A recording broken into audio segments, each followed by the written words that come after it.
a day in my life as a content creator na nagkatunta. So, for today is pupunta naman tayo sa tinatawag nilang flamenco. Napakaraming flamenco na makikita natin sa safari park. Pero bago tayo makapunta doon, ay sasakay muna tayo sa sasakyan nila.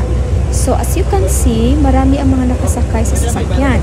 At hindi lamang mga Pinoy, pati rin mga foreigner. So, marami ding mga punong kahoy dito at tsak na malamig talaga ang simoy ng hangin. Sapagkat, of course, greeny ang kapaligiran dito, guys. So, kung gusto ninyong pumunta, yes, punta na kayo, guys. So, here. So, nandito na ang tirahan ng mga flamenco. So, as you can see, sa likod namin, maraming mga flamenco at napakalinis nila. At meron din silang tubig. Yes, of course, kasi yun yung gusto nila. No? So, pink ang kulay, guys, ng kanyang skin at puti ang balahibo. So, nagpa-picture na rin kami para may mga pictures, of course. So, yun lang muna sa araw na ito. Bye!